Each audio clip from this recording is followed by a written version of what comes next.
হয়েছে তোর? কখন থেকে আমি বকবক করে যাচ্ছি একা? চুপ হয়ে আছিস কেন? আম্মু কিছু বলেছে? আব্বু বকা দিয়েছে?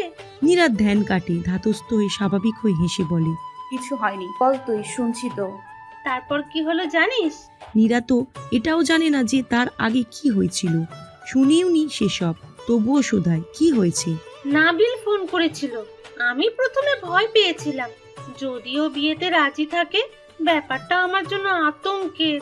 ভেবেছিলাম কাউকে কিছু বোঝাতে না পারলে একসাথে অনেকগুলো ঘুমের ট্যাবলেট খাবো, এতে যা হওয়ার হবে। কিন্তু আমার সেসব কিছু করতেই হয়নি। নীরা আগ্রহ নিয়ে চাইল, বুঝলো এতক্ষণ নিজের বিয়ের ইতিহাস নিয়ে কথা বলছিল তার বোন। নীরা থেমে আবার বলে, নাবিল নিজেই বিয়ে ভাঙার জন্য ফোন করেছিল সেদিন। ও যে কি পরিমাণ রেগেছিল আমার উপর Nira! I was so shocked. বলছে যাই হয়ে যাক ও বিয়েটা কিছুতেই করতে পারবে না। ব্যাস, আর কি? আমাকে আর সেদে সেদে তেমন কিছুই করতে হয়নি। নাবিল আমাকে অনেকটা হেল্প করেছিল সেদিন। তুই জানিস আমাদের বিয়ের সাক্ষীও কিন্তু নাবিলই ছিল। নীরা বিস্ময় নিয়ে চায়। মানে নাবিল ভাই তোকে বিয়ে করতে রাজি ছিল না? মীরা মাথা ঝাঁকায়। পাগল নাকি তুই? ও তো পারে না সেদিন আস্ত চিবিয়ে খায় আমাকে, এক আনাও রাজি ছিল না। সেটা ঠিক আছে, বাসা থেকে বের হতে তো তোকে আমি সাহায্য করেছিলাম। নাবিল ভাই উদয় হলো কোথা থেকে? মীরা চোখ মারে। ওটা সিক্রেট প্ল্যান ছিল। শুধু নাবিল না, নিলয় ভাইও ইনভলভ। এখন তুই বল, তোদের কাহিনী কি? তোরা এতগুলো ঝামেলা কেন করলি? বিয়েই যখন করবি না তো দুজন আগে থেকে ক্লিয়ার হলেই হতো। খামোখা বিয়ের দিন অবধি কেন পৌঁছালো সবকিছু? মাঝখান থেকে বাবার মন ভাঙলো। মীরা ঘুরে চলে যায়। সে সকল কথা হাওয়ায় উল্টিয়ে উল্টো শুধায়। নিরাপু, তুই কি নিশ্চিত নাবিল ভাই তোকে বিয়ে করতে অসম্মতি জানিয়েছিলেন? হ্যাঁ, কেন, মানে কি কারণ? ও নাকি আমাকে বোন বোন নজরে দেখে। তাছাড়া সে এখনো কচি একটা ছেলে, বিয়ের বয়সই নাকি হয়নি। বলেই বিশ্বজয় করে হাসল মীরা। নীরা ভাবনায় পড়ে যায়। কতগুলো প্রশ্ন ঘুরপাক খাচ্ছে মাথায়। মীরার সাথে করা আচরণের এক ভাগও নাবিল নীরার সঙ্গে করেনি। না দ্বিমত, না কোনো অসন্তুষ্টি।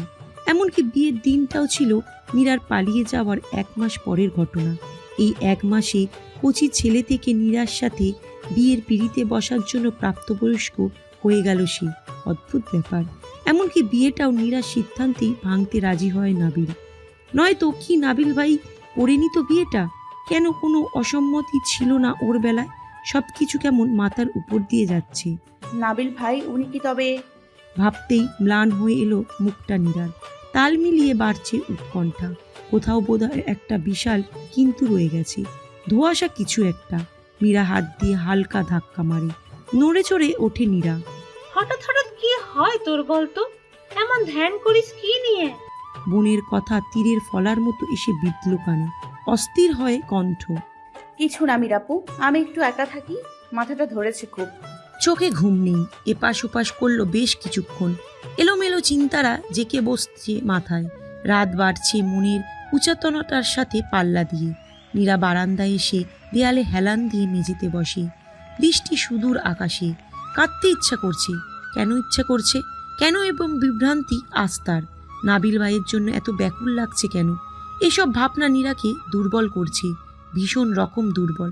আচ্ছা, নিলয় ভাইকে ঠকানো হচ্ছে, নাকি সব অবান্তর বিষয় নিয়ে ভাবছে সে?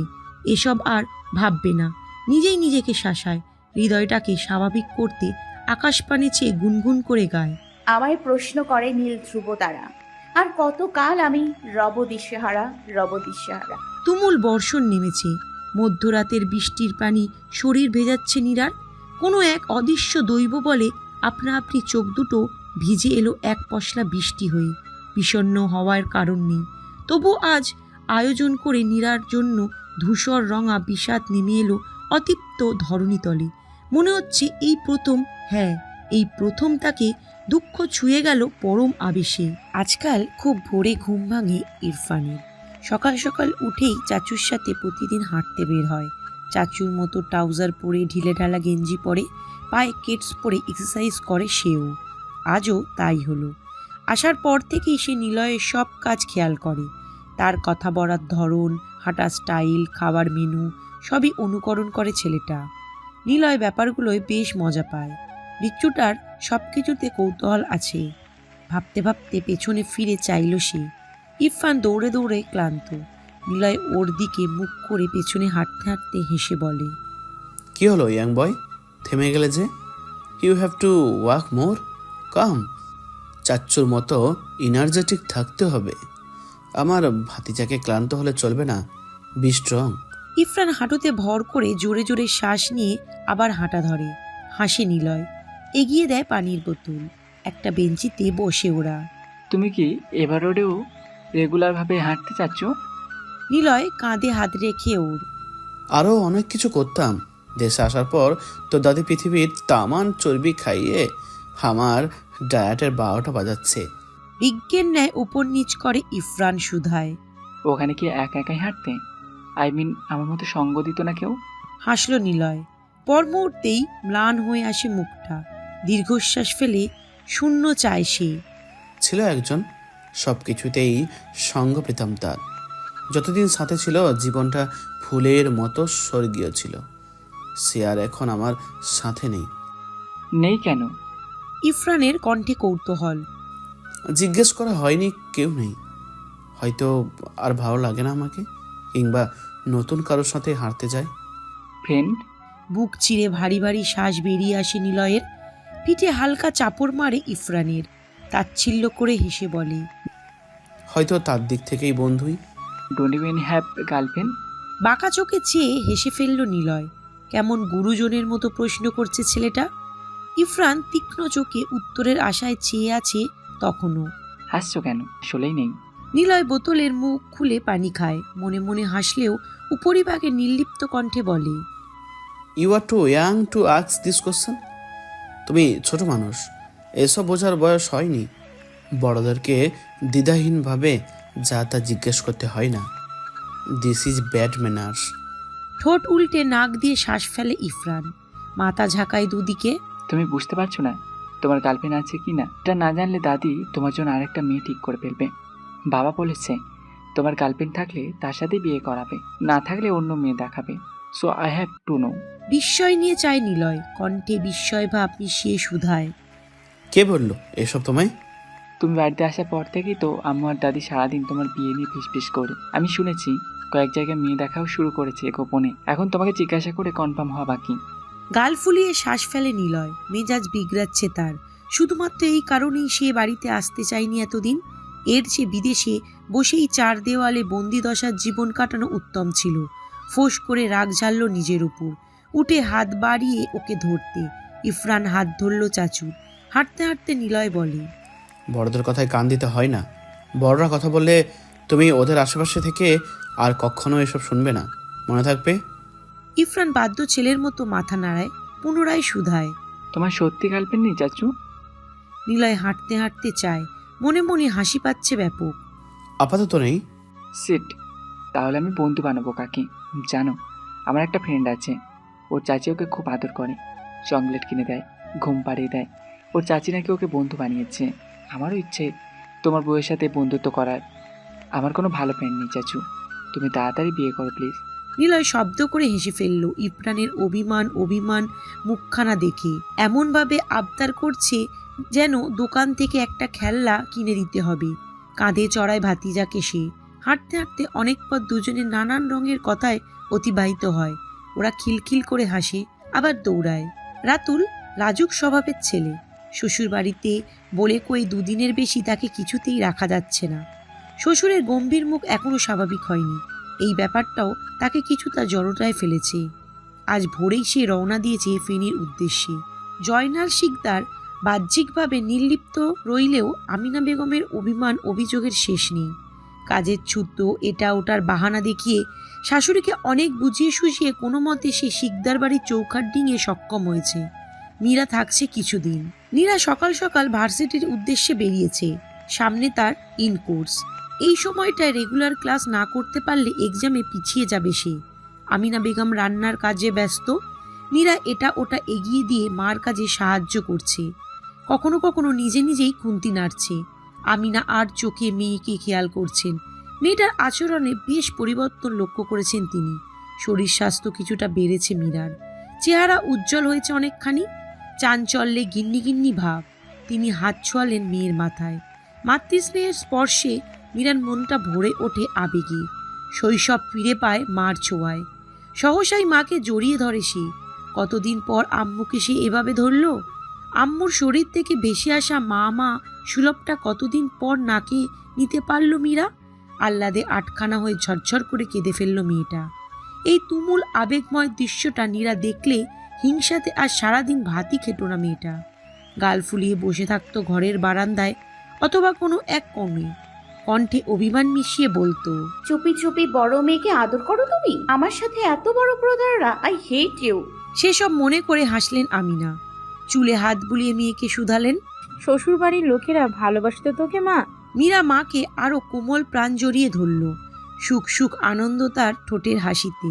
ওরা সবাই আমাকে অনেক ভালোবাসে আম্মু।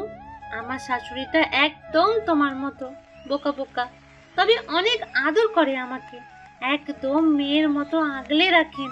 ইচ্ছে হলেই ওনাকে জড়িয়ে ধরতে পারি আমি, যেমনটা তোমায় ধরতে পারি, কোনো সংকোচ জড়তা ছাড়াই। স্মিত হাসলেন তিনি।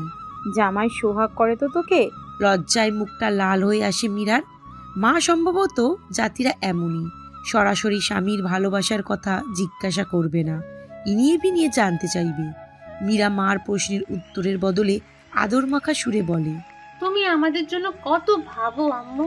সব সময় সব বিপদে ঢাল হয়ে পাশে দাঁড়িয়েছো ছোট থেকেই। আব্বুর কত ঝাড়ি খেয়েছো আমাদের অপরাধ ঢাকতে। তুমি হেল্প না করলে আমার জন্য সবকিছু কঠিন হয়ে যেত।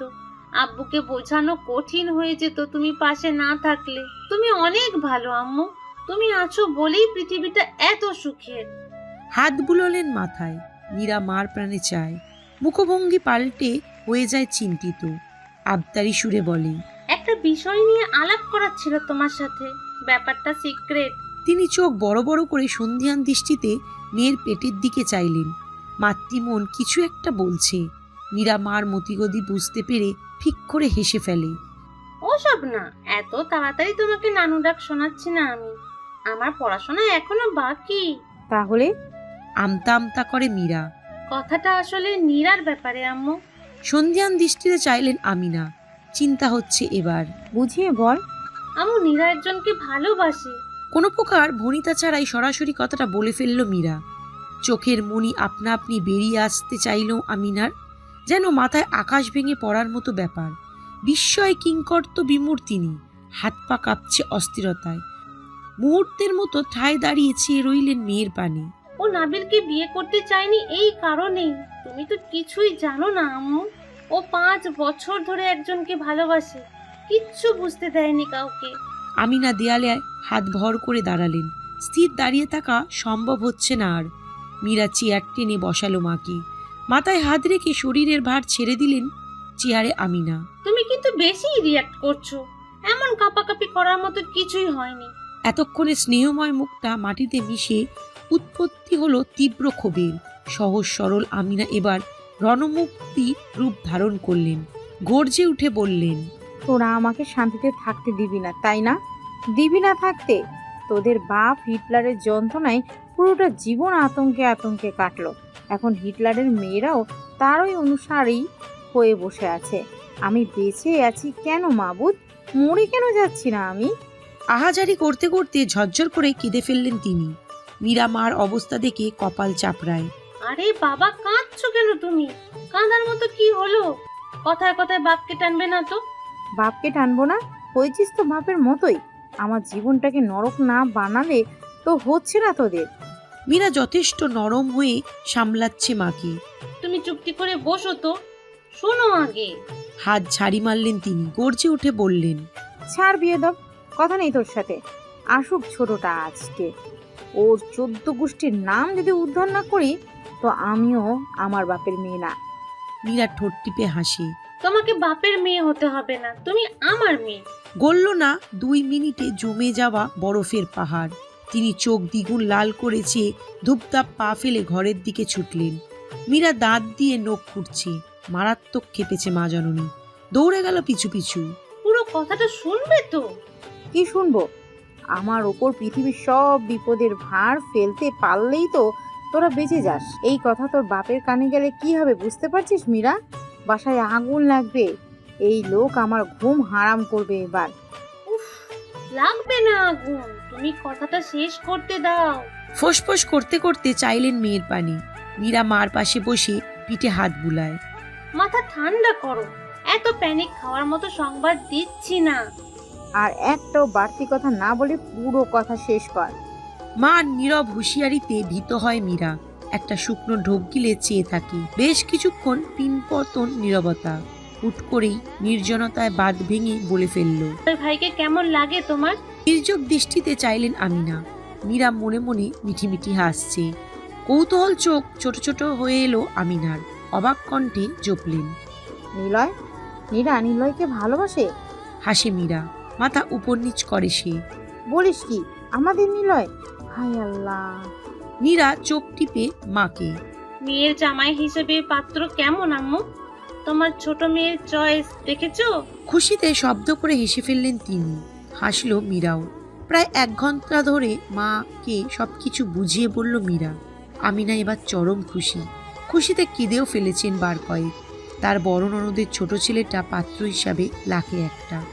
সেই ছেলে কি না মীরাকে পছন্দ করে, তাও 5 বছর ধরে, অথচ কাউকে কিচ্ছুটি বুঝতে দেয়নি বাঁদরগুলো।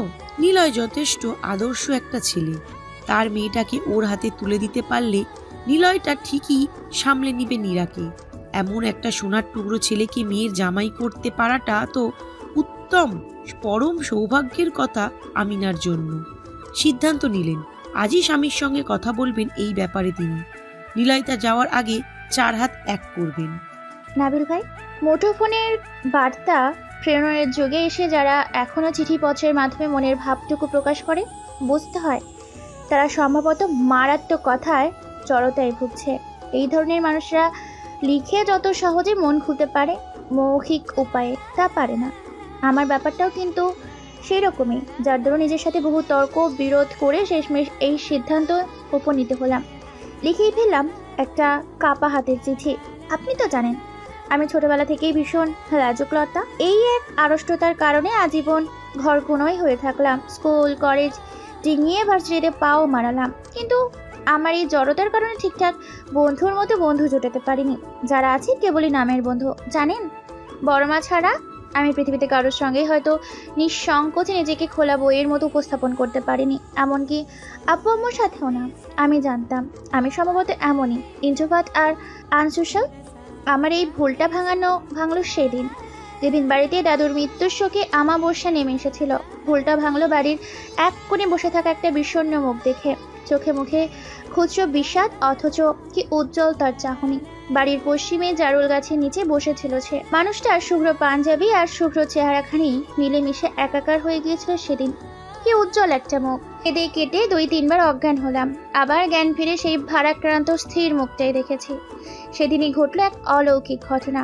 তাকে দেখার পর থেকে আমি জানলাম বর্ষা নামক বোবা মেয়েটার কারোর সাথে রাত জেগে কথা বলতে ইচ্ছে হয়। মাইলের পর মাইল কারোর হাত ধরে দেশ থেকে দেশান্তর হয়ে যেতে ইচ্ছে হয়। গোটা একটা কৃত্রিম জীবন এক বুক আনন্দ নিয়ে খুব অনায়াসে কাটিয়ে দিতে।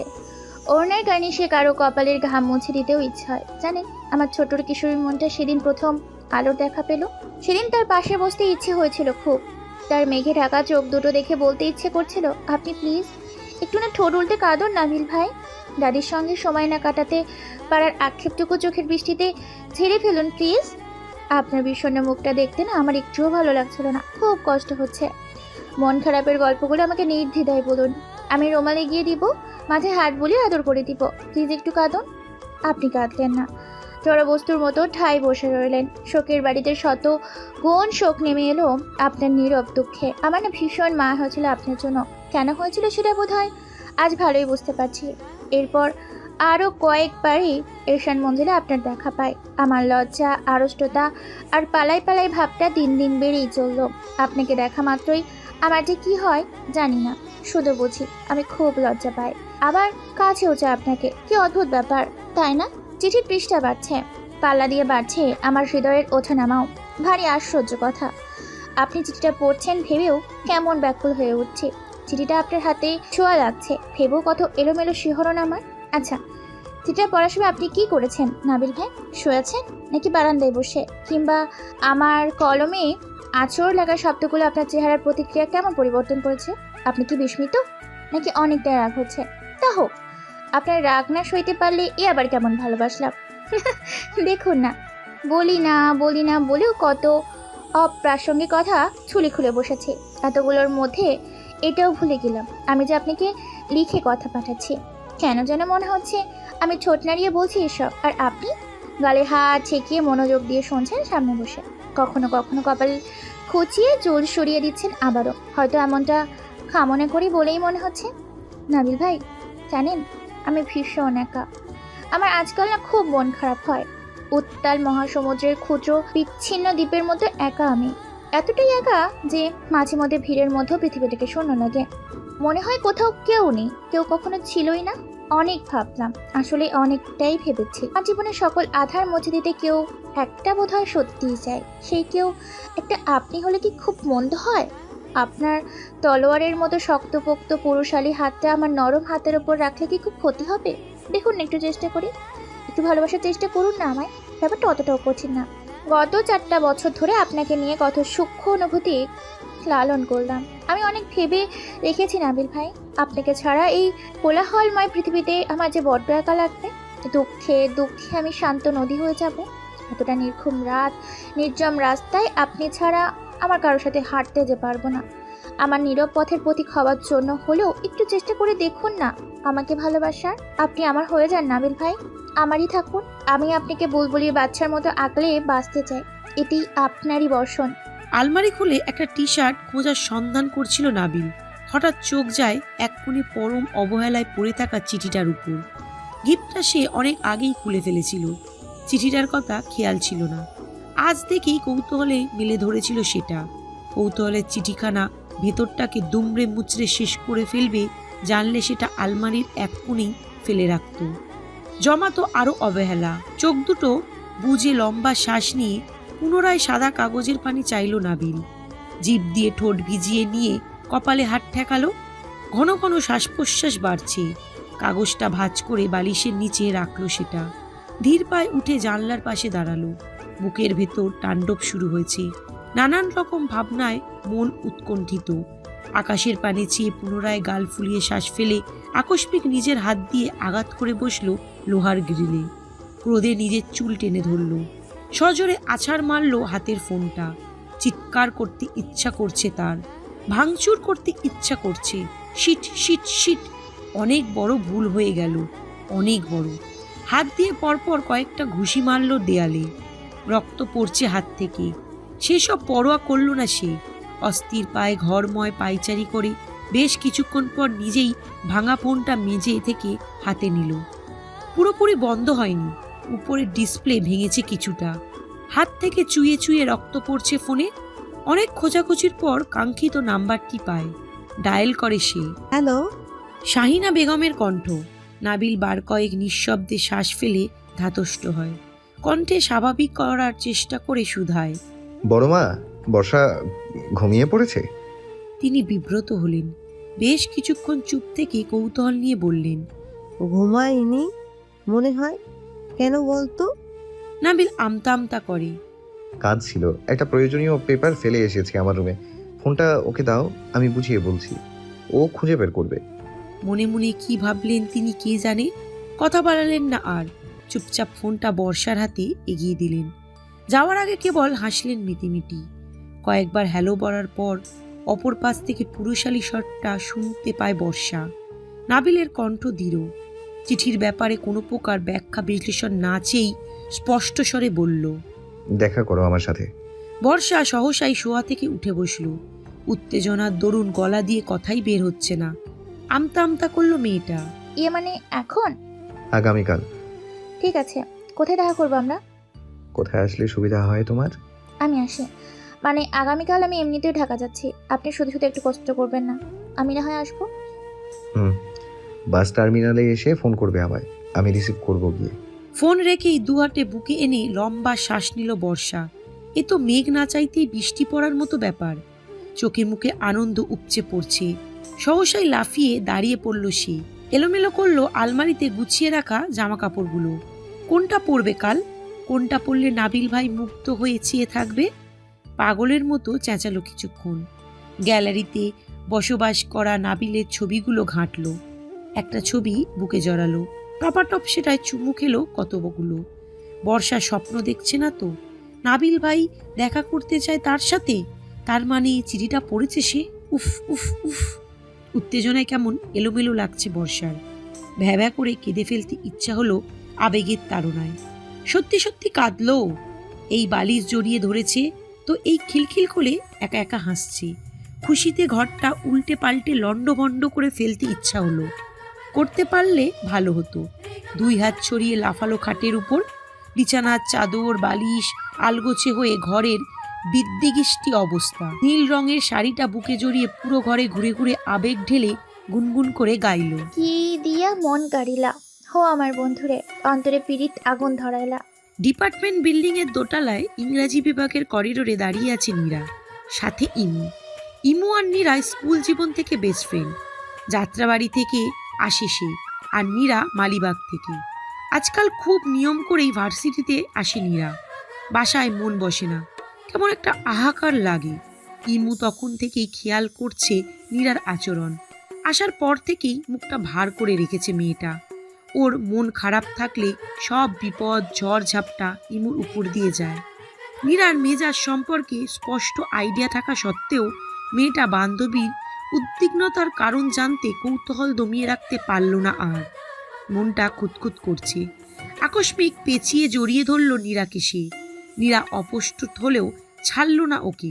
ইমু কাঁধে মাথা ঠেকায়, আহ্লাদ করে বলে, ডার্লিং, কি হয়েছে রে তোর? আমি যে এতক্ষণ ধরে একা একাই বক বক করে যাচ্ছি, তুই শুনছিস কিছু? মনোযোগ কোথায় বাবু তোর?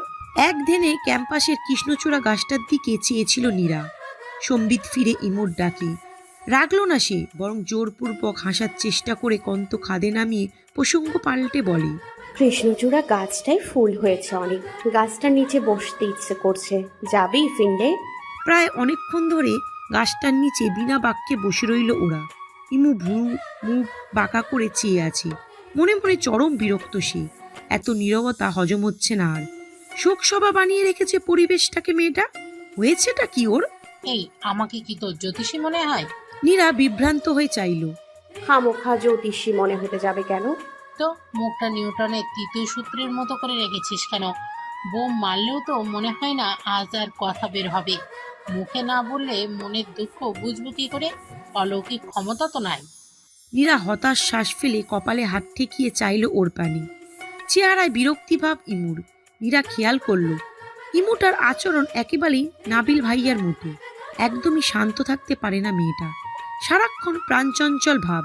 হাসবে লাফাবে যা ইচ্ছা করবে। সবচেয়ে বেশি যেটা মিল, দুজনেই বলির পাঁঠা নীরা।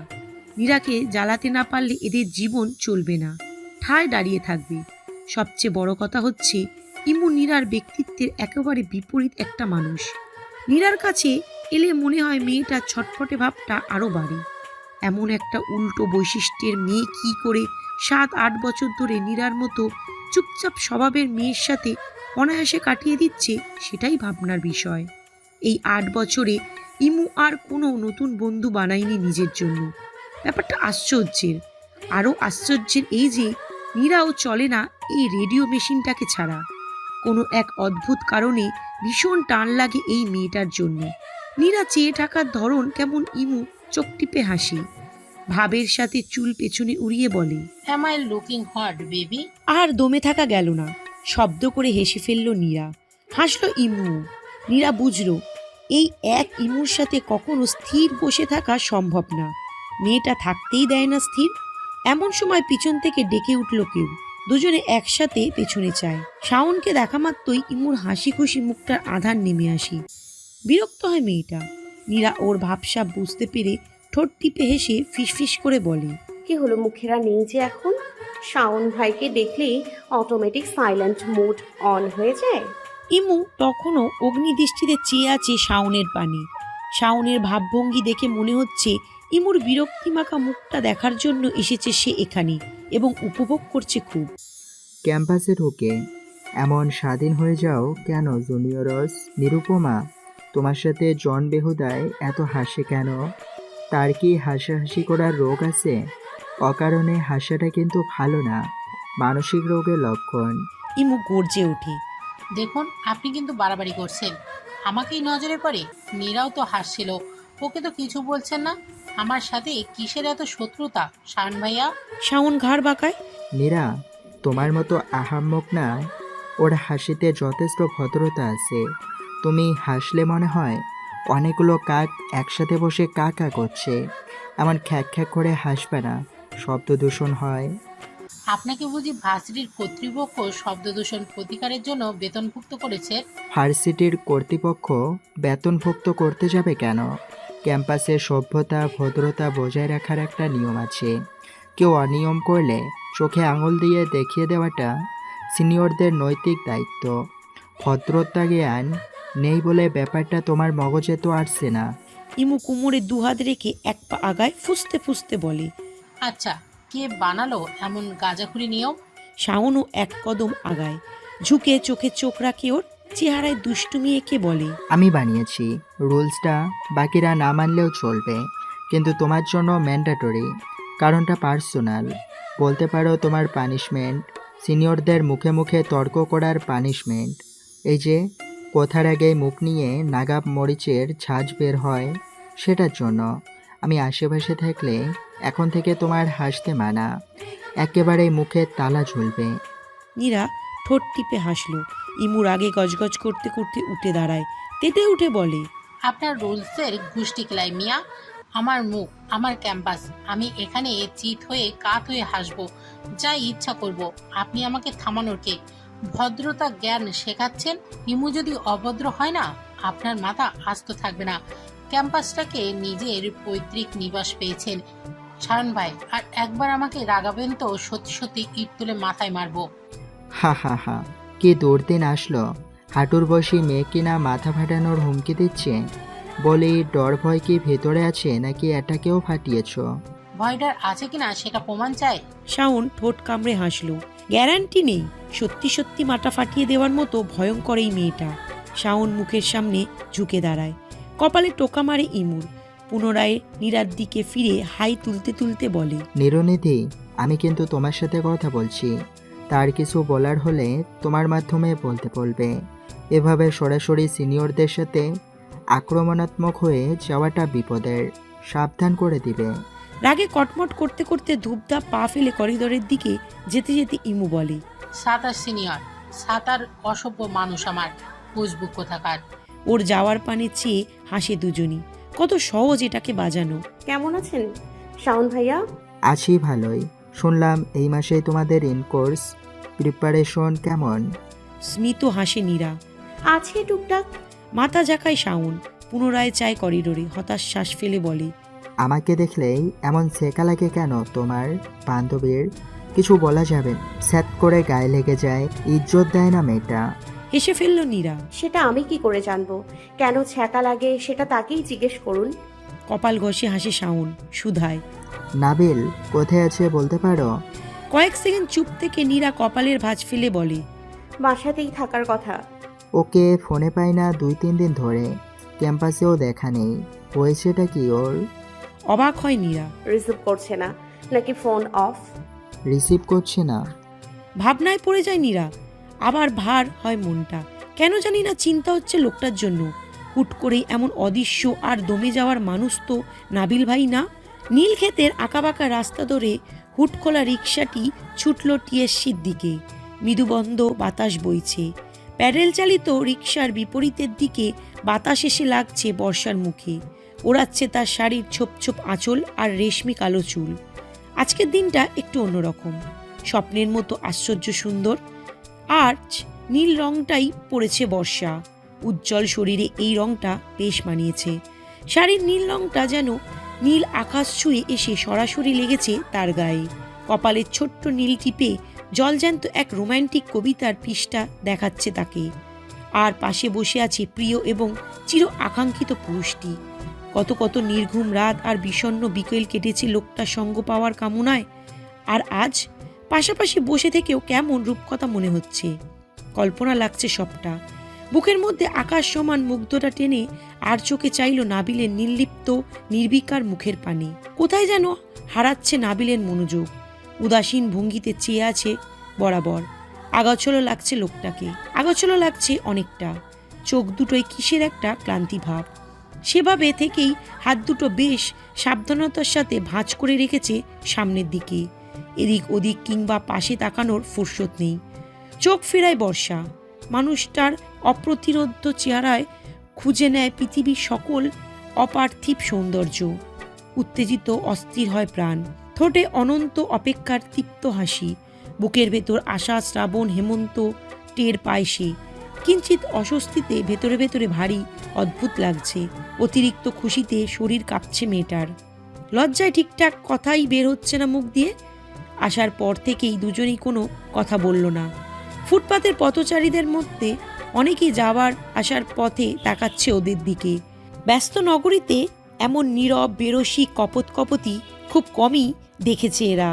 বেশ অনেকক্ষণ ধরে ওরা বিনা বাক্যে একই জায়গায় কয়েকটা চক্কর কাটল রিকশায়। শেষে শাহবাগ মোড়ে নেমে সোজা হাঁটা ধরল রমনার দিকে। বসে লেকের পাশে সবুজ ঘাসের উপর। গলায় বাষ্প জমে আছে নাবিলের। বুকের মধ্যে পাহাড় টের পায় সে। চোখ দুটোয় শুধুই যন্ত্রণা। পাশে পড়ে থাকা ইটের টুকরোটা তুলে শূন্য চেয়ে ঢিল মারে লেকের দিকে।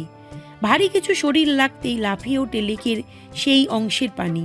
সেভাবে চেয়েই শুধায় সে, শাড়ি আমার জন্য পরেছো? মাথা উপর নিচ করে বর্ষা। নাবিল না চেয়েও উত্তরটুকু দেখে নেয়। গলা ঝেড়ে স্নান হেসে বলে, সুন্দর লাগছে। অতি নগণ্য অথচ ভারী আনন্দের প্রশংসা। লাজুক দৃষ্টিতে চায় বর্ষা। নাবিলের শুভ্র শান্ত মুখটায় আমাবস্যা দেখতে পায় কিঞ্চিত। কেঁপে ওঠে বর্ষার মন। আপনি কি কোনো কিছু নিয়ে চিন্তিত? আর চোখে চায় নাবিল, হাসে উদাসীন হয়ে। চেহারা দেখে মনে হচ্ছে নাকি? কেমন একটা লাগছে? রাতে ঘুম হয়নি? জবাব না দিয়ে অন্যদিকে চেয়ে চোখ মুছে সে। প্রসঙ্গ পাল্টে বলে, চলো হাঁটি। গাছের ছায়ায় ছায়ায় উদ্দেশ্যহীন হাঁটছে ওরা। মুখে রা নেই, অথচ কত কথা জমে পিরামিড হয়ে আছে বুকটা। পাশাপাশি দাঁড়িয়ে ওরা। নাবিল এদিক ওদিক চেয়ে প্রবল অস্বস্তি নিয়ে বলে, আজ সারাদিন আমার সাথে কাটাতে পারো বর্ষা। সন্ধ্যায়ও থাকবো কিছুক্ষণ এখানে। ঘুরে ফিরে আজকের রাতটা আমাদের বাসায় থাকো, সকালে দিয়ে আসবো চান্দিনায়। প্রত্যুত্তর করে না বর্ষা। কেবল এদিক ওদিক চেয়ে লুকিয়ে তৃপ্তি নিয়ে হাসে। মনে মনে বলে, আমি তো আজীবনের জন্য থেকে যেতে চাই নাবিল ভাই। কেউ জিজ্ঞেস করলে বলবে জ্যাম ছিল বলে যেতে পারোনি। আমি আম্মুকে দিয়ে ফোন করিয়ে বাড়িতে জানিয়ে দিচ্ছি। মাথা উপর নিচ করে সম্মতি জানায় বর্ষা।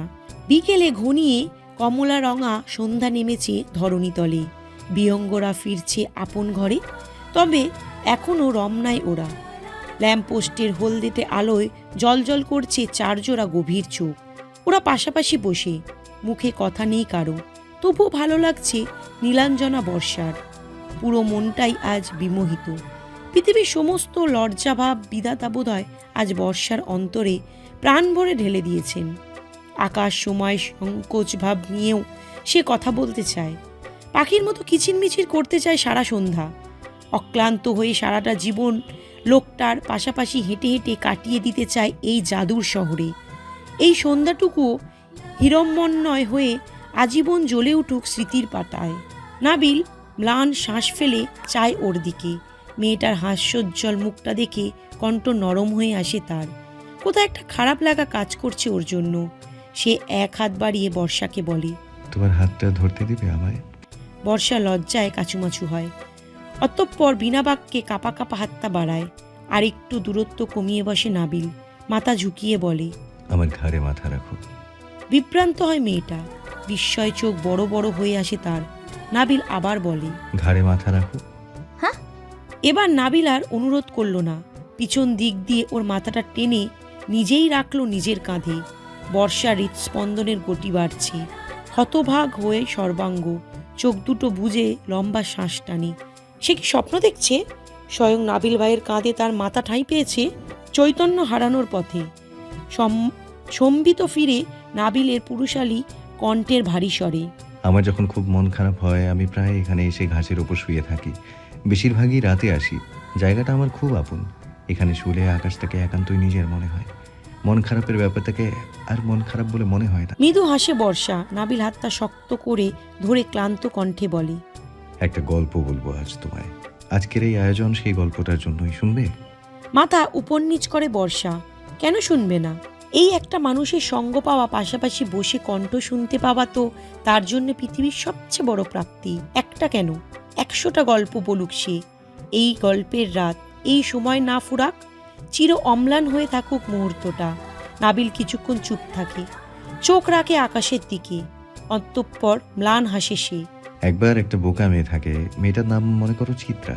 তো একদিন সেই চিত্রা নামের মেয়েটি একটা চিঠি লিখেছিল তার খুব প্রিয় একজন মানুষকে নিয়ে। চিঠির কাগজটা ছিল নীল, অনেকটা আজকের দিনের আকাশের মতো। বহু আবেগ আর স্বপ্ন ঢেলে মেয়েটা লিখেছিল চিঠিটা, চির আশায় যে চিঠিটা একদিন পৌঁছাবে প্রিয়জনের ঠিকানায়। মানুষটা যত্ন নিয়ে পড়বে চিঠি, আদর ঠেলে দিবে সারা। প্রিয় মানুষের সারা পাওয়ার উদ্দেশ্যে সে একদিন চিঠিটা একটা পুরনো ডাক বাক্সে ফেলে এসেছিল। তারপর বহুদিন হয়ে যায়, সেই চিঠির কোনো ফিরতি জবাব আসে না। হতাশ হয় সে, মন খারাপে কেটে যায় আরো অনেকগুলো দিন। হঠাৎ একদিন পর এসে সে জানতে পারে এই ডাক বাক্সটা আসলে অনেক বছর আগেই বন্ধ হয়ে গিয়েছিল।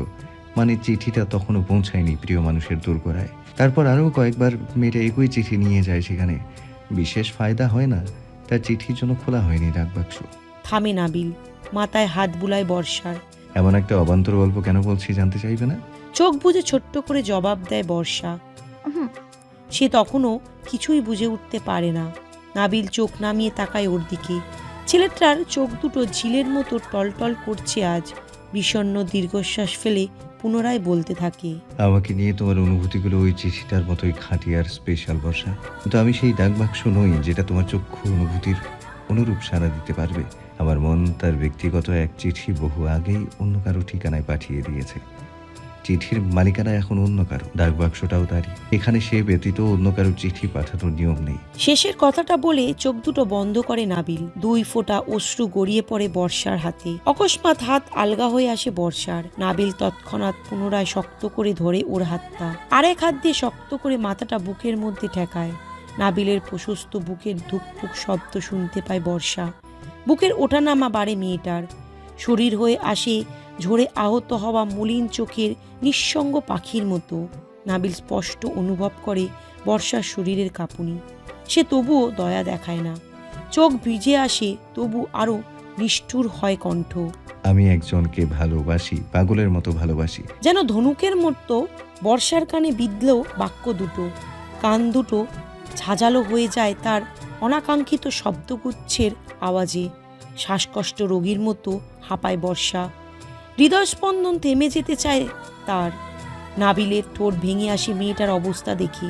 মাথায় হাত রাখে বর্ষার। তাকে ভালো না বাসাটা এই এক জীবনে আমার পক্ষে একেবারেই অসম্ভব বর্ষা। বরং আমি তাকে ভালোবাসার জন্যই বেঁচে আছি। আমার মনের কোটরে ইতোমধ্যেই জায়গা করে নিয়েছে এক টানা টানা চোখের ছোট্ট প্রাণ। তাকে যে ভালোবাসি সেটা বুঝতে আমার দেরি হলে উপলব্ধি করলাম এর মধ্যেও আমি তাকে ছাড়া অন্য কোনো মেয়েকে কখনো তেমন প্রায়োরিটি দিইনি। আম্মু আমার প্রথম প্রায়োরিটি, দ্বিতীয়টা ছিল সে। এখন সেটা আবার যোগ বিয়োগ করে হয়েছে সমান সমান। ভালোটা তাকে হয়তো আগে থেকেই বাসতাম, শুধু বুঝতে একটু সময় লেগেছে। তাকে ভালো না বাসার কোনো কারণ নেই, বরং ভালোবাসার জন্য লক্ষ কোটি কারণ দেখি। প্রখর উত্তাপ রোদে সে আমায় ছাতার মতো ছায়া দেয়, আবার একই সে পৌষের উষ্ণ কাঁথা হয়ে আসতে বৃষ্টি আলিঙ্গন করে। সে আমার ঘর। আমি অনেক ভেবে দেখেছি তাকে ছাড়া পৃথিবীর অন্য কোনো মেয়ের সঙ্গে আমায় এমন করে আরাম দিবে না। সে আশেপাশে থাকলে আমি যতটা প্রাণবন্ত থাকি, আর কোথাও গেলে তেমন থাকি না। সে আমার কপালে হাত ছোঁয়ালে কেমন মায়া করে। তার ছোট্ট ছোট্ট নারী সুলভ যত্নগুলো আমাকে নেশা ধরায়। বিশ্বাস করো, আমরণ তার নরম ছোঁয়া পাওয়ার নেশা। এই একই কাজ অন্য কেউ করলে তাকে আমি একই রকম করে ভালোবাসতে পারতাম না। সে আমায় পদে পদে উপলব্ধি করায় তাকে ছাড়া আমার চলবে না, একেবারেই চলবে না। কথা বলে না বর্ষা, ঠোঁটের কোণে এক টুকরো ক্লান্ত হাসি। তোমার উচিত এমন কাউকে নিজের জন্য নির্বাচন করা যে তোমাকে তোমার প্রাপ্য ভালোবাসাটুকু দেবে, যেটা দেওয়ার জন্য আপাতত আমি নিঃশেষ। এমন কাউকে তোমার ভালোবাসা উচিত যে তোমার নরম হৃদয়ে তাকে যত্ন করতে পারবে শিমুল তুলোর মতো করে। নাবিল নামক মানুষটা তোমার নির্ভেজাল ভালোবাসার দাম চুকাতে পারবে না। তোমার জন্য সে অযোগ্য। তার বুকে সবটুকু ভালোবাসা ওই একজনের জন্যই বরাদ্দ। নাক টানে বর্ষা। পৃথিবীর সবটুকু সুখ শেষবারের মতো খুঁজে নেয় মানুষটার প্রশস্ত বুকে। আজ আমি তোমাকে ডেকে এনে আমার বুকের মধ্যে মাথা ঠেকানোর জায়গা দিয়েছি কেন জানো? কারণ তুমি আমার পরিবার, আমার রক্ত তুমি। চোখের সামনে নিজের রক্ত ভেঙে যাওয়ার দৃশ্য দেখা আমার জন্য অসম্ভব যন্ত্রণার বর্ষা। আমি জানি এখান থেকে গিয়ে এই কথাগুলো তুমি আর কাউকে শেয়ার করবে না, চেয়েও করতে পারবে না, এমনকি বড় মাকেও বলবে না। তোমার এই করুণ দিনে তোমার মাথায় স্নেহ করে হাত বুলানোর মতো একটা মানুষ থাকবে না। নিজের মন না ভাঙলেও তোমার মন ভাঙার ঝনঝন শব্দ আমার চেয়ে স্পষ্ট কেউ শুনতে পাচ্ছে না বর্ষা। তাই তোমাকে স্বল্প সময়ের জন্য বুকে জায়গা করে দিলাম। মনের শেষ অভিমানটুকু মুছে যাওয়ার আগ পর্যন্ত কাঁদো। আজ আমি তোমায় শুধুই স্নেহ করব। আজকের পর থেকে তুমি আমায় সব সময় তোমার পাশে পাবে, বন্ধু আর পরিবার হিসেবে। জড়বস্তুর মতো অনড় রইল বর্ষা। বুকের মধ্যে তোলপাড় চললেও বাইরে থেকে শীতল। শরীরে শিরা উপশিরায় রক্ত চলাচল বন্ধ হয়ে যেতে চায় তার। সর্বাঙ্গ ভার ছেড়ে দেয়, খামচে ধরে নাবিলের শার্টের বুক। মাথা ঠেকায় আরও কাছে এসে, চোখ বুজে আহত মনে ধীরে ধীরে শ্বাস টানে। পাত ভাঙা কান্নার গলায় আটকে আছে মাছের কাঁটার মতো, অথচ চোখ ভেজার নাম নেই। আশ্চর্য কথা, প্রবল ঝড়ের আঘাতের পর যেমন শান্ত হয়ে যায় পৃথিবী, তেমনই স্থির সে। বিশ্বাস করো, আমার জীবনের অনেকটা দখল করা সেই মানুষটা না থাকলে হয়তো আমি চেষ্টা করতাম তোমাকে ভালোবাসার। ভালো না বাসতে পারলেও ফিরিয়ে দিতাম না, কিন্তু এখন আমার সত্যি কিছু করার নেই। তাকে ছাড়া আমি পাগল হয়ে যাব। আমি থাকবো না যদি না সে জীবনে থাকে। আমাকে স্বার্থপর হতে হবে নিজেকে বাঁচতে। তুমি ক্ষমা করো আমায় বর্ষা। কেমন করে যেন হাসে বর্ষা। একটা বারের জন্য সেই ভাগ্যবতীর নামটা পর্যন্ত জানতে চাইল না মেয়েটা। কেবল ভাঙা গলায় শেষবারের মতো আবদার করে, আমি শুয়ে থাকি আপনার বুকের মধ্যে আর কিছুক্ষণ থাকবো, না করবে না প্লিজ। মেয়েটার চোখের পানিতে নাবিলের বাদামি রঙের শার্টটা ভিজে একাকার। কি অতৃপ্ত অবুঝ বায়না তার। নিঃশব্দে নির্লিপ্তে অশ্রু ঝরাচ্ছে সে। এই প্রথমবার বুকটা বড্ড ভারী লাগছে নাবিলের। একদিনের অনুশোচনা জমে বুকের মধ্যে সুউচ্চ হিমালয় আর কালবৈশাখীর ঝড় টের পায় সে। পরপর আরও 4-5 দিন ধরে কোনো প্রকার সন্ধান নেই নাবিলের। ষষ্ঠ দিনে অমাবস্যার চাঁদের মতো করে দেখা পাওয়া গেল তার। আজ কেমন অন্যরকম লাগছে ওকে। আগের মতো প্রাঞ্চল ভাবটা নেই। সম্পূর্ণ অগোছালো, ক্লান্ত, দায়সারা একটা মানুষ। চেনাই যেন যায় না। চোখ মুখো হয়েছে কেমন থমথমে। অনেক দিন পর ভিসি চত্বরে আসা হলেও ওদের, নাবিলও আসতে চেয়েছে। আসার সময় শাওনের কোনো প্রশ্নের উত্তর দেয়নি ছেলেটা। শাওনও ছাড়ার পাত্র নয়। ইনিয়ে বিনিয়ে বহু কায়দায় করে ভেতরের রহস্য উদ্ঘাটন করেছে। গত 15 দিনের সব ঘটনাই এবার স্পষ্ট। বর্ষা যে তোকে ভুলে যাবে কিংবা জেদের বসে নিজের ক্ষতি করে বসবে না, সেটার গ্যারান্টি কি? নাবিল 2 হাত ভাঁজ করে গাল ফুলিয়ে শ্বাস ফেলে, মাথা নামায় পুনরায়। পারবে ভুলতে। কঠিন হবে না ভোলা, সহজ হবে, কারণ ও আমাকে ভালোবাসেনি। কি করে বুঝলি? ভালোবাসায় যেমন উন্মাদ হতে হয়, ও আমার জন্য তেমন কখনোই ছিল না। নীরার সাথে বিয়ে ঠিক হওয়ার ব্যাপারটা আগে থেকেই ও জানতো। চাইলেই সেদিন মনের কথা বলতে পারতো, বলেনি কারণ সে বিভ্রান্ত। ওর মনের পুরোটা জুড়েই আমার জন্য কেবল ভালো লাগা, আবেগ আর মোহ। কিন্তু বেচারি ভালোবাসা আর ভালোবাসার মধ্যে পার্থক্য করতে পারছে না। বর্ষা আমাকে ভালোবাসে না, যেটুকু আছে সবটাই ওর fantasy. I am respecting her feeling. Okay ওর আমিত্বকে জানানোর জন্যই একটু সফট হতে হয়েছে আমাকে। মুখের ওপর চাইলেই না করে দিতে পারতাম, তবে এতে ওর ইগো হার্ট হতো, জেদ বাড়তো। সমাধানের বদলে সবটা ঘোলাটে হয়ে যেত। গত 1 ঘন্টা ধরে সবটাই শুনল শাওন। অনেক প্রশ্ন রয়ে গিয়েছে ভেতরে। আপাতত আস্তে আস্তে জানবে সব। বুঝলাম, কিন্তু যার জন্য এত তোলপাড়, তার দেখা পেলি কই? ঘুমোট মুখটায় এক চিলতে হাসির আভা দেখা গেল। ভাঁজ করা এবার হাতটা রাখে শাওনের কাঁধে। প্রস্তুতিমূলক শ্বাস ফেলে সে। প্রথম দেখা পেয়েছি তার জন্মের সময়, আমার বয়স যখন 4 বছর। জন্মের সময় বলিস কি? হ্যাঁ, আম্মুর সাথে হসপিটালে গিয়েই প্রথম দেখা পাই তার। আমি তাকে কোলেও নিলাম, কিন্তু মেয়েটা বরাবরই জেদি স্বভাবের। আমার কোল তার পছন্দ হয়নি, কিছুতেই থাকবে না আমার কাছে। কোলে চড়েই ছোট্ট ছোট্ট হাত পাগুলো ছড়িয়ে ছিটিয়ে ভ্যাঁ ভ্যাঁ করে কেটে কেটে বিদিগিস্তা অবস্থা। সেদিন আপ্রাণ চেষ্টা করেও 5 সেকেন্ডের বেশি মেয়েটাকে কোলে রাখতে পারলাম না। অথচ আজ জন্মের জন্য তাকে মাথায় চড়ে বসানো সাজছে। শাওন মাথা উপর নিচ করে। সাংঘাতিক প্রেম ভাই, একটা দুধের শিশুর প্রেমে পড়ে গেলি। মাথা জাকিয়ে হাসে নাবিল।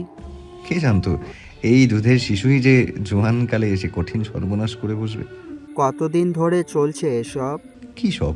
লেদা বাচ্চার সাথে প্রেম? শব্দ করে হেসে ফেলল নাবিল। একতরফা প্রেম ব্রো, বলা হয়নি এখনো, বলবো, শীঘ্রই বলবো। জানিস, প্রেমটা কিন্তু মাত্র কয়েকদিন হলো। মানে তাকে আমি জন্মের পর থেকে অজস্রবার দেখেছি, কিন্তু সেদিনের মতো লাগেনি আগে কখনোই। মনে মনে যদিও কোথাও একটা সফট কর্নার হয়তো আগে থেকে রয়েই গিয়েছিল, কিন্তু এমন প্রেমের নজরে তাকে কখনোই খেয়াল করে দেখিনি। সেদিন মনে হয়েছিল এই তো প্রথম দেখা, বড্ড নতুন, তবে চুম্বকের মতো আকর্ষণ করছে তার রূপ, সুর, মন। নির্মল আলোর মতো গায়ে লাগলো একটা উষ্ণ উজ্জ্বল ছোঁয়া। এটাই বুঝি সেই চির আকাঙ্ক্ষিত শুভক্ষণ। সেই তুফানের মতো নতুন ভাবে আমার জীবনে আসলো। আমি মন্ত্রমুগ্ধের মতো তার প্রেমে ডুবে গেলাম। ও সেদিন তাকে এড়িয়ে যেতে পারিনি, বিশ্বাস কর। সর্বনাশীটা ধনুকের মতো বিধিয়ে দিল ভালোবাসা নামক সূক্ষ্ম ধারালো তীরটা। মনের ভায়োলেনটা সেদিনই বেজেছিল। প্রেমে পড়ে জ্যোৎস্না রাতে, বর্ষণে কিংবা বসন্তের নরম বাতাসে, আর আমি প্রেমে পড়লাম কাঠ ফাটা রোদ্দুরে, একটা শুকনো দুপুরে, রোদ পোহাবার ছুঁতোয়। তার সদ্য গোসল শেষ করে আসা মায়াবী মুখশ্রী, একজোড়া টানা টানা মায়াবী চোখ, হাত ভেজা দীঘল কালো কোমর, ছুঁই ছুঁই চুল, চুল বেয়ে আবার 2-1 ফোঁটা পানির বিচরণ মাটিতে। পৃথিবীর তামান সৌন্দর্য সঁপে দিয়েছে সৃষ্টিকর্তা যেখানে। এক পলক চেয়ে রীতিমতো প্রাণ যায় হার। অসাড় হয়ে গেলাম, বিশ্বাস কর। হায়, বুকের ভেতরটা কি হিংস্র ঝড়। পৃথিবীর তামান ঘূর্ণিঝড় ফেল সেই ঝড়ের সম্মুখে, যে ঝড়ে আমার মন লুকিয়ে যায়। মন খুঁজে পাই না, অনেক খোঁজাখুঁজির পর দেখি তার আঁচলের তলায় মন লুকিয়ে আছে। থেমে লম্বা শ্বাস নিল নাবিল। কথাগুলো বলার সময় চোখে মুখে আনন্দ উপচে পড়ছে, প্রাণ সতেজ ভাব কণ্ঠে। আরও বল, আগ্রহ বাড়ছে তার ব্যাপারে জানতে। মাথা নুয়ে হাসে নাবিল, বলে, সে একেবারেই বাকি মেয়েদের মতো না, জানিস, একদম আলাদা। গম্ভীর, বদমেজাজি, কথা কম বলা, বেরসিক একটা মেয়ে। আমাকে খুশি করার জন্য কখনো কিছু করেনি, তবুও মেয়েটা সামনে এলেই দুনিয়া ঘুরে যায়। আমার যে কি হয় নিজেই বুঝি না, কেমন পাগল পাগল লাগে, বিশ্বাস কর। ঘুম খাওয়া সব তুঙ্গে। ইদানিং খুব যন্ত্রণা করে মেয়েটা, তার প্রেমের দিকটা বড্ড ভারী ঠেকছে এখানটায়। শেষের কথা বলে বুকে আঙুল ঠেকালো নাবিল। ওকে তখন দেখতে লাগছিল বড় বড় ট্র্যাজেডি সিনেমার প্রেমিক পুরুষদের মতো। ভাই, তোর অবস্থা তো পুরাই অ্যাম্বুলেন্স ডাকার মতো, এমার্জেন্সি। ওয়া, বাচ্চার প্রেমে মজনু হয়ে গিয়েছিস দেখছি। হাসলো নাবিল, বেঞ্চের পেছনে 2 হাত রেখে আকাশের পানে চেয়ে হতাশ শ্বাস ফেলে, আবার আফসোসের স্বরে বলে, সেদিন বিয়েটা না ভাঙলে জীবনটা অন্যরকম হতো। বউয়ের কোলে মাথা রেখে আদর খেতে পারতাম, বছর না ঘুরতেই একটা লাড্ডুর বাপ হতে পারতাম। জীবনটা 100তে 100 হতো বন্ধু। শাওন তড়াক করে হতচকিত হয়ে চাইল। বিস্ময়ে চোখ দুটো কোটর থেকে বেরিয়ে আসার উপক্রম। কপালে লম্বা ভাঁজ ফেলে শুধায়, নিরুপমা। জবাবে ঠোঁট বাঁকিয়ে হাসলো নাবিল। ভার্সিটি থেকে বেরিয়ে বাস ধরল ওরা। আজ ইমু জানলার পাশে বসেছে। প্রতিদিন জানলার পাশে বসা নিয়ে ছোটখাটো তর্ক বিরোধ হয় ওদের মধ্যে। নীরা প্রতিবারই হার মেনে ওর কাছে। নীরা, দেখ, শাওন ভাই আর নাবিল ভাই না এগুলো। কুনুই দিয়ে হাত ঠেলে কথাটা ফিসফিস করে বলল ইমু। নীরা ওর দৃষ্টি অনুসরণ করে চাইল বাসের গেটের দিকে। এদিকেই আসছে ওরা। নীরাকে দেখেও যেন দেখল না নাবিল। বিপরীত দিকে 2 সিট পেয়েছে বসলো। পরপর কয়েকবার ফিরে ফিরে চাইল নীরা, একটু কথা বলার আকাঙ্ক্ষায়। ইচ্ছে করলেও তাকালো না ছেলেটা। কানে এয়ারপড লাগিয়ে চোখে কালো সানগ্লাস পরে সিটে হেলান দিয়ে শুয়ে রইল নির্লিপ্ত নির্বিকার ভঙ্গিতে। রাগে দুঃখে অসহ্য লাগছে নীরার। ইচ্ছা করছে এক্ষুনি সামনে গিয়ে চুল ছিঁড়ে দিতে। শয়তান লোক ইচ্ছে করে ভাব নিচ্ছে। পরের স্টেশনে থামলো বাস। প্রায় বেশিরভাগ যাত্রী নেমে যাবে সেখানে। একে অপরের গায়ের সঙ্গে গা ঘেঁষে নামছে লোকগুলো। নীরা যত সম্ভব চেপে বসল। দৃষ্টি একটু এদিক ওদিক হতেই কারো বিশ্রী হাত নোংরাভাবে ছুঁয়ে দিল নীরার পিঠ। বিদ্যুতের গতিতে নড়ে চড়ে উঠল নীরা। ভিড়ের মধ্যে কে কাজটা করলো ব্যাপারটা নীরার বুঝতে যতক্ষণ না লেগেছে, তার চেয়ে ন্যারো সেকেন্ডেও কম সময়ের মধ্যে পেছন থেকে কারো তীব্র কোদমিশ্রিত ভারী গর্জন ভেসে আসে। এই শুয়োরের বাচ্চা, দাঁড়া তুই, বাস্টার্ড, 1 পাও বাড়াবি না। বাসে থাকা সকল যাত্রী একসঙ্গে চাইল। ঘটনার আকস্মিকতা বুঝে ওঠা গেল না। রাগে নাবিলের চোখ রক্তিম রূপ ধারণ করেছে।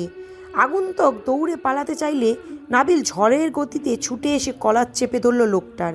কিছু বুঝে ওঠার আগেই লোহার মতো হাতটায় 5 আঙুল বিকট শব্দ তুলে বসে গেল লোকটার গালে। শাওন তাৎক্ষণিক পিছন থেকে ওকে আটকাতে চাইলে ঝাড়ি মেরে নিজেকে ছাড়িয়ে নিল নাবিল। ক্ষোভে শরীর থরথর করে কাঁপছে। পৃথিবীর কোনো শক্তি যেন আজ ওকে ঠেকাতে পারবে না আর।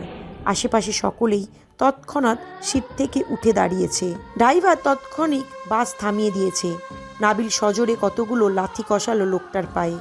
লোকটা গায়ের জোরে না পেরে উঠলেও মুখে অকথ্য ভাষায় গালিগালাজ করছে।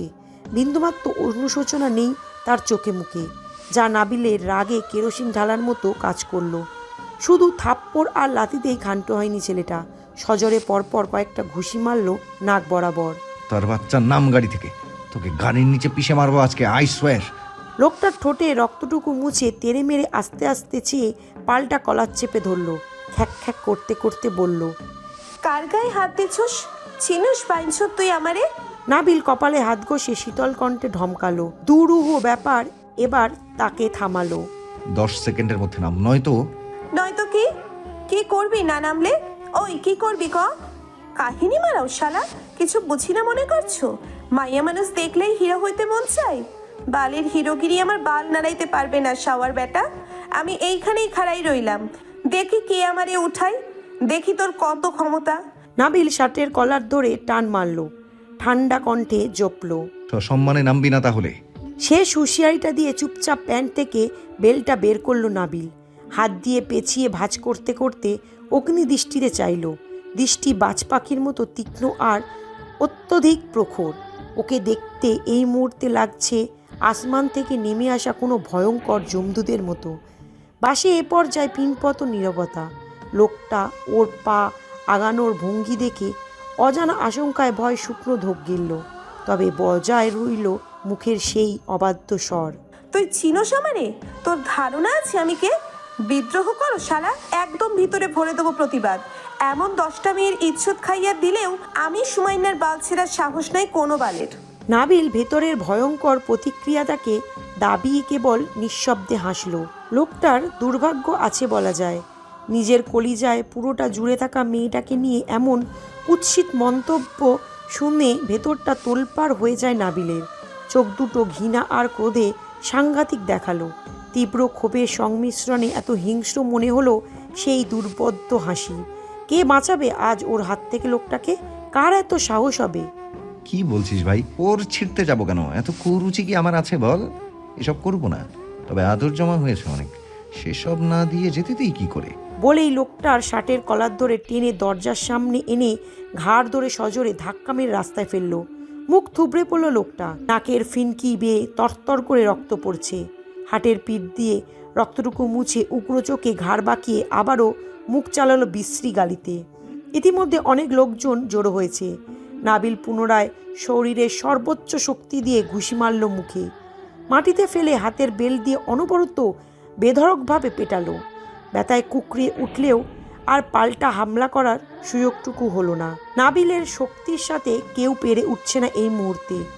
আশেপাশ থেকে কেউ কেউ এক কদম এগিয়ে আবার পিছিয়ে যাচ্ছে ভয়ে।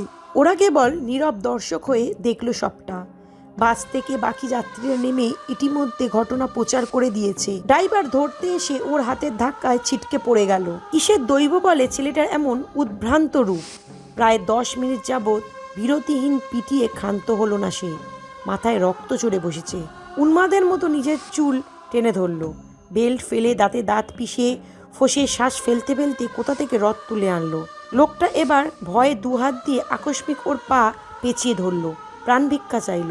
শরীর জখম হয়েছে অনেকখানি, হাত পা দিয়ে রক্ত ঝরছে। এবার রড দিয়ে পেটালে বাঁচার আর উপায় নেই। কুত্তার বাচ্চা, তোর শরীরের সব উত্তেজনার সমাপ্তি ঘটাবো আজ। তুই আমার বুকের কোন জায়গায় ছুঁইলি তোর ধারণা নাই। আমার হাতে পড়েছিস, নসিব খারাপ তোর। আজ আর জীবিত ফিরতে পারবি না বাস্টার্ড, জিন্দা কবর দিব তোকে আমি। নীরা এতক্ষণ ধরে রোবটের মতো অনড় দাঁড়িয়ে দেখল শুধু। চোখ বেয়ে অজরে পানি গড়িয়ে পড়ছে। ইমু এসে পেছন থেকে ওকে ধরল। ঠায় দাঁড়িয়ে থাকা যাচ্ছে না আর। পৃথিবীর সমস্ত প্রশ্নের উত্তর যেন নিভৃতে বিধাতা আজই সচক্ষে দেখিয়ে দিলে ওকে। আয়নার মতো স্বচ্ছ সবটা আজ। গলা ভেঙে এলো ওর। নাক টেনে বিড়বিড় করে বলল, ইমু, নাবিল ভাইয়াকে থামা, ওনার কষ্ট হচ্ছে, ওনার হাতের রক্ত, ওনাকে থামতে বল ইমু। শান ভাই, আপনি কিছু বলছেন না কেন? থামান আপনার বন্ধুকে। বলতে বলতে বসে পড়ল নীরা। ফুপিয়ে ফুপিয়ে কাঁদছে মেয়েটা। তৎক্ষণে স্থানীয় থানা থেকে বেশ কিছু পুলিশ এসে জড়ো হয়েছে। লোকটাকে নাবিলের হাত থেকে ছাড়াতে বেশ বেগ পোয়াতে হলো ওদের। তাৎক্ষণিক ভুক্তভোগীর সাক্ষ্য প্রমাণের ভিডিওতে লোকটাকে অ্যারেস্ট করা হলো। ঘটনার রেশ কিছুক্ষণ পর ভিড় কমলো। নাবিল ধীর পায়ে সম্মুখে দাঁড়ালো, গাল ফুলিয়ে শ্বাস ফেলে বলল, বাড়িতে চল। এই ভিডিওটি যদি আপনাদের ভালো লাগে তাহলে অবশ্যই লাইক করবেন ও আপনাদের মূল্যবান মতামতটি কমেন্ট করে জানাবেন। আর এরকম ভালোবাসার ভিডিওগুলি দেখার জন্য আমাদের চ্যানেলটি সাবস্ক্রাইব করে আমাদের সাথেই থাকুন। ধন্যবাদ সবাইকে।